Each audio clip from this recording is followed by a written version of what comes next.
Mr. Kumar, Mr. Ganapati, Mr. Venkam, friends, it's a great privilege to be here in Chennai.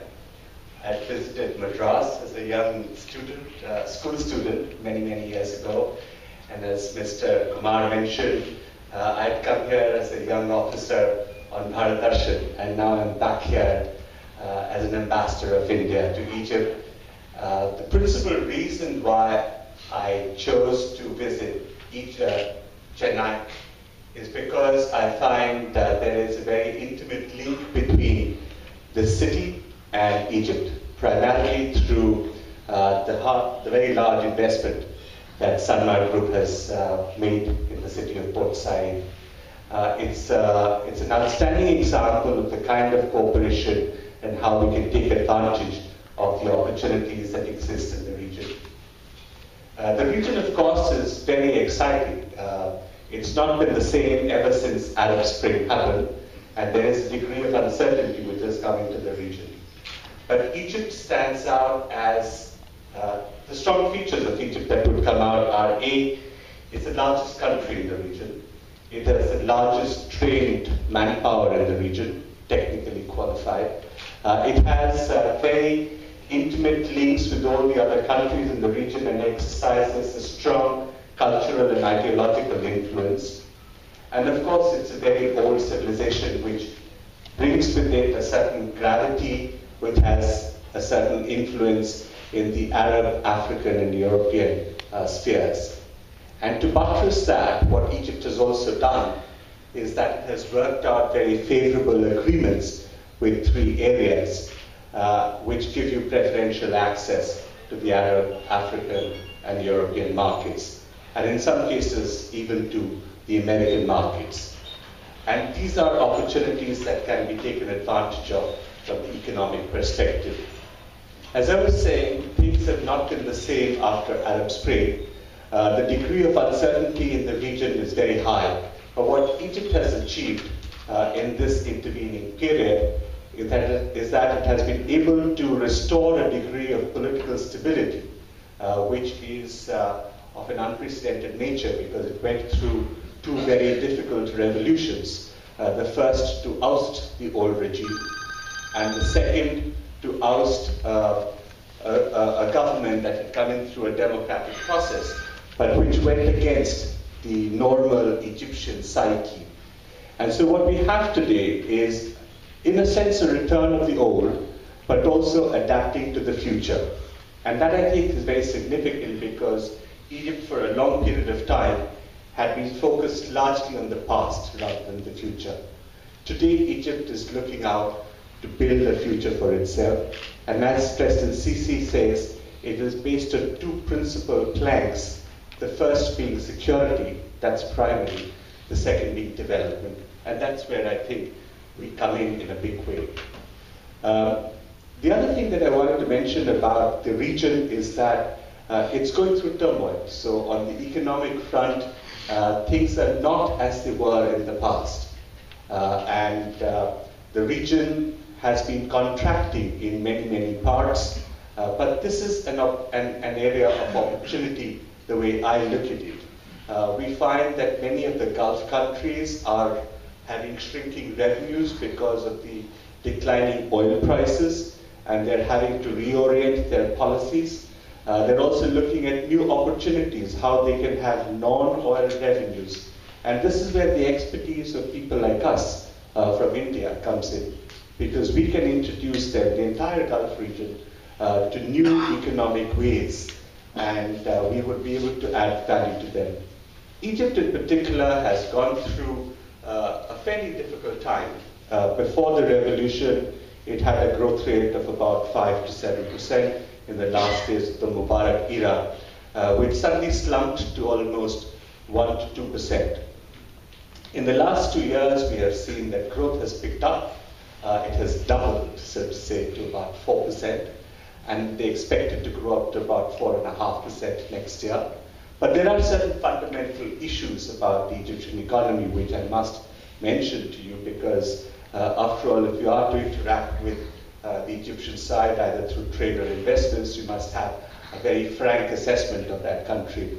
There are certain systemic fundamental issues in terms of how they deal with their reforms, how they deal with their foreign exchange. But the good sign is that President Sisi and his administration are strongly committed to reforms. So there are a number of reform packages that are currently underway. A new parliament was, they've done the political reforms in the sense that they've had a constitution, the election of the president and the election of the parliament. And now the new parliament is looking at a number of new policies. The formation of the Suez Canal Economic Zone and a special law for that. There was an old investment law which had certain problems, and those are being looked at. We are also seeing how they deal with the establishment of companies and its bankruptcies. So they are entering into a wide range of legal procedures which will actually facilitate business. They're also looking at reforms in the labor laws so that it is easier to establish and operate over there. On the bilateral front, we actually have, ever since we set up the Friendship Treaty in '55, we had a trade agreement which was signed in the '70s but which has since lapsed, which had actually allowed for a preferential trade agreement. But with the WTO, of course, we now have the multilateral regime which operates. But we're looking at the possibility of whether we can have a preferential trade arrangement so that there are specific tariff lines which we can look for exemption or relaxation from both sides. We already have a BIPA, a Bilateral Investment Protection Agreement, but in line with the new norms that have evolved multilaterally, we have offered them the new model of the investment treaty, which we are doing with all countries globally, and we expect that this should really be done very soon. We are also negotiating the double taxation avoidance agreement. There are certain legislative issues, but now that they have their parliament in place, I expect that we would also see progress on that. In terms of other facilitating agreements, we are looking at a customs cooperation agreement, which would actually facilitate matters, and I think if some of you are in the trade side, you will know what a big hindrance that is.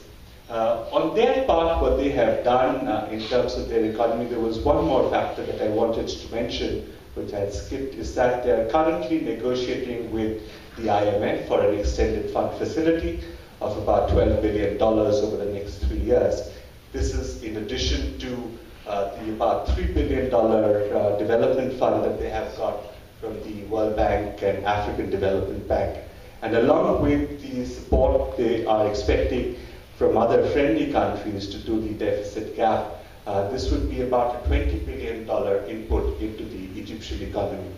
Once this happens, if it does, in the form that it is expected or planned, this would come with a package of reforms which would bring about an environment that is more business friendly.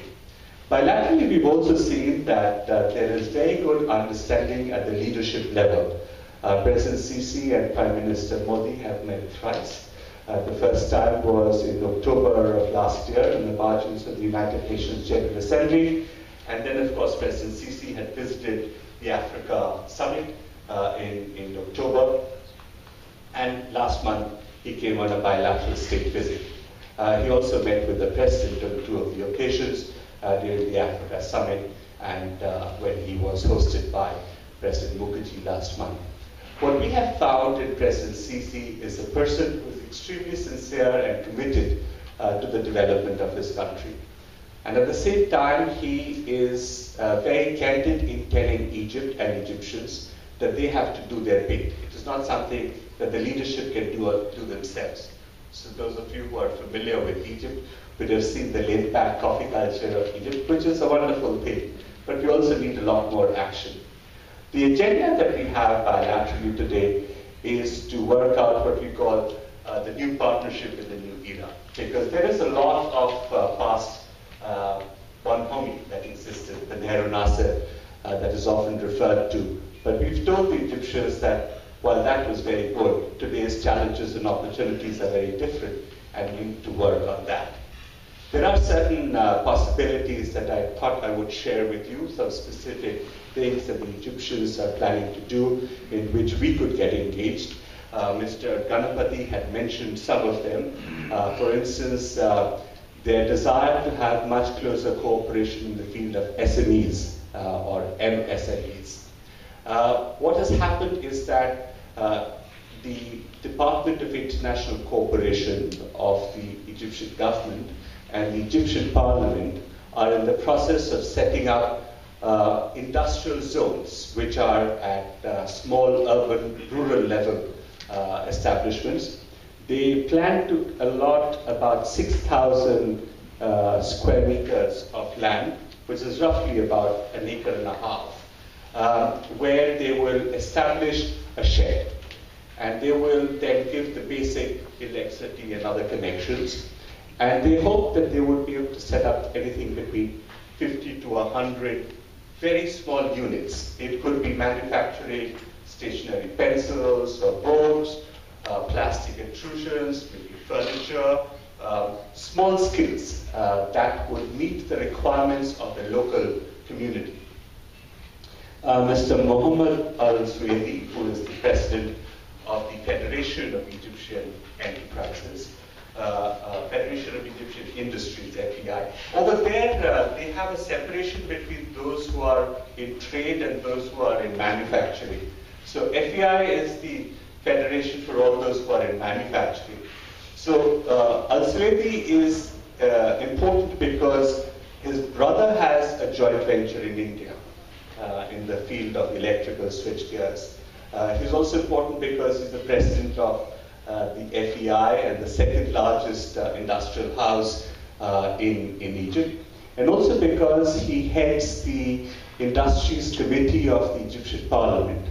So they are now looking at how they can collaborate with India in the field of MSMEs, for which Mr. Suwaidi and a delegation are expected to be here in India in the second half of November. To have discussions at the policy level of how a policy framework can be evolved, and also to look at how we can stimulate financing, enterprise, design. There's been one team that has already come from the banking side to look at the financing aspects of small enterprises. So that first initial step has already happened. But once this group comes, I think they will go back with them. We'll take back with them ideas of how we have done some of this and how we can adapt it to their conditions. What they hope to do thereafter is to set up liaison with people who make capital goods in our country and maybe buy the first lot. You're probably aware that under the Africa Fund, we have a $10 billion facility for a line of credit. And that's where the Ministry of International Cooperation of Egypt comes in. So what we will do is that capital goods, what they decided to pick for these various industrial zones, can be, in a sense, put under that LOC if they can't take it, buy it directly, which would then soften the cost of this particular transaction. And then we can do it along with a skills package, so they will meet with the Quality Council and find out how we can build up the linkages in that. The second area where they have great interest is in the field of IT. Now, interestingly, before the revolution happened, the first revolution of 2011, there was a very strong interest of the Indian IT sector to get into the Egyptian market in a big way. And I think most of the majors were there, they'd done their studies, they were about to set up their offices, and then, of course, Mubarak fell. And then the last 4 years or so, there's been a lull. So today we have not a single Indian IT company that has set up an office in Egypt. But what I see today is that a number of Indian IT firms are beginning to send their experts from the Gulf, particularly from Dubai. So in other words, there is a symmetry that is now emerging. And I think it's extremely important for our IT firms to take the initiative and make the first move. So we've been in touch with NASSCOM to take a delegation across to Egypt because it's good that we get in early. You know, the first one into the door always has several advantages, and you know the market better than anyone else. So I think if he can make an entry into the IT world, we would be able to not only equip the Egyptians or many of the others who would be coming in from India and develop a cadre, but we would also be helping them in raising greater efficiencies. The government in the meanwhile has not been sitting around. What we have done is we've tied up with the Al-Azhar University for the establishment of a Center of Excellence in IT. And this is going to be established in Cairo. The tendering has been done. A CDAP team had gone and discussed with the university as to what to do. And of course, it will become a regular curriculum, part of the curriculum. What happened was that I happened to meet with the Grand Imam of Al-Azhar. You know, the Al-Azhar is the largest, oldest Islamic university, and it's held in very high regard. And when I met with the Grand Imam and I briefed him about this, he was very excited. He said, if we have to get IT, we must get it from India and nowhere else. So Al-Azhar has a large number of other institutes all across the country, and also in other parts of the Arab world. And the Grand Imam then said that I would like India to set up similar centers of excellence. So of course I sent the proposal back to the capital, but I think it would be very difficult for the government to fund all these. And so I had told him that, you know, we would like the rest to be on a commercial basis, and we could tie up, and we could probably provide you the curriculum as we develop for the first Al-Azhar. But I think this is the other window that would be there. And I think the good thing is that they want Indian IT to come in. There are certain other sectors where I think we need to make more headway. The first is, the other one is in the field of education. The education system in Egypt has become a little old. And so they have more holidays than school days. They have, but they're very keen to learn. They have set up a collaboration with the Japanese for primary and secondary school education. And I think we will see how that goes. But what they really want is Indians to come in. Not for the schools, but for the university. They're very excited about how we have been able to manage the sectors of science in particular, the technology, management, medical sciences. And there is great interest. In fact, President SICCI had mentioned to the Prime Minister about this, and that they would be very willing to provide the land to set up even an African institute. So that is another area where I think we have a lot to do, and we can work on that. Apart from that, I think we also need to work with them in the field of pharmaceuticals. This is an area where they are a country of about 91 million officially, but probably closer to about 100 million. And being the most, so to say, advanced academically in the Arab world, their influence goes around, as I was saying. So a lot of the Arab world depends on Egyptian doctors. And if you can set up these links in the healthcare sector, establish pharmaceutical firms, there are two who are there already and doing extremely well. But there's a lot of scope for many more. On the trade side, if I may just mention a few things, trade had been growing till 2012-13. Now that has actually been consistently going down. So from 5.4 billion in 2012-13, it came down to about 5 billion and then 4.8 billion. And this last year it was 3.5 billion. So it's actually been going down consistently, and it's quite unfortunate. The biggest export from Egypt has been petroleum, and that's one in which, although the volumes that we bought were more, the value was less. So that's, of course, something that you cannot correct. But it's unfortunate that there hasn't been any great diversification of the basket, which is why we need the trading community to be much more active in telling the governments, because we are likely to get into this PTA kind of a discussion. So the trading community needs to tell the government which are the preferred lines that they would like the tariff exemptions to be brought in. The other thing on the trading side is that there seems to have been a blip on the foreign exchange front, but I hope that this is something that will go out in the next half a year or thereabouts. And then I think things should look much better. I would also wish to mention a few points about the cultural side, because that is what I think I find India and Egypt connecting a lot on. They connect a lot on the front of Bollywood, and Amitabh Bachchan is really the biggest name over there, and there's great fascination for Shah Rukh Khan and some of the others. But I think it's part of our mission to try and update them on the greater diversity of India.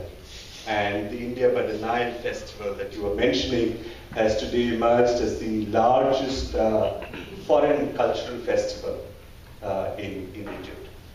It is usually spread over four weeks.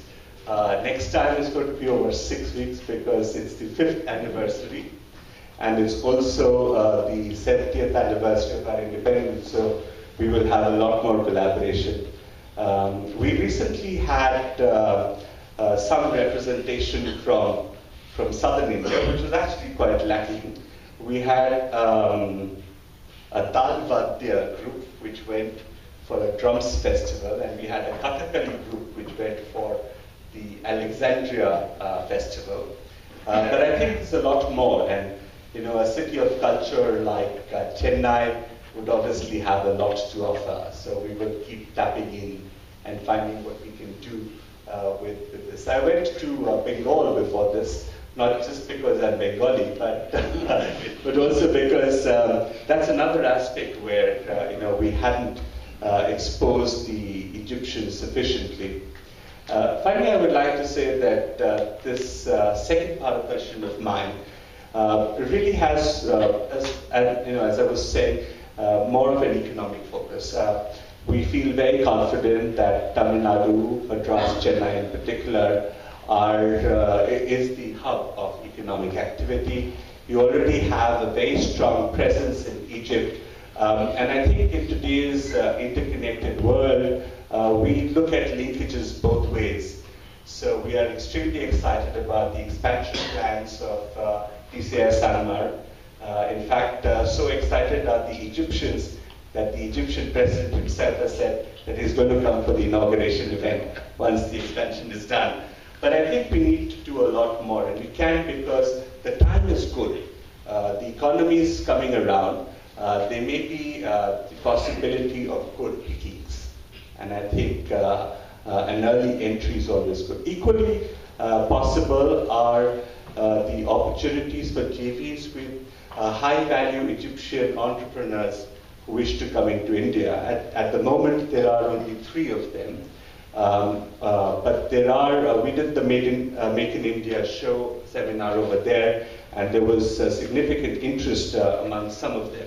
So we expect that, some of them would head further south. There is an investment of a car paints which has happened in Bangalore.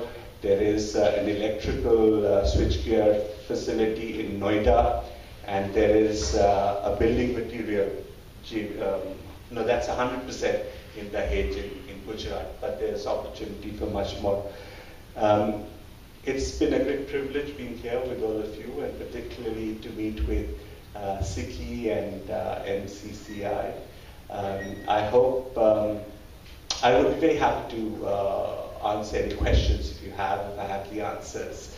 And I hope that you all take the opportunity to visit Egypt, because I think it requires a lot of personal interaction with them to do more business. Thank you very much for receiving me here today, and it's been a great pleasure and privilege to meet all of you. Thank you.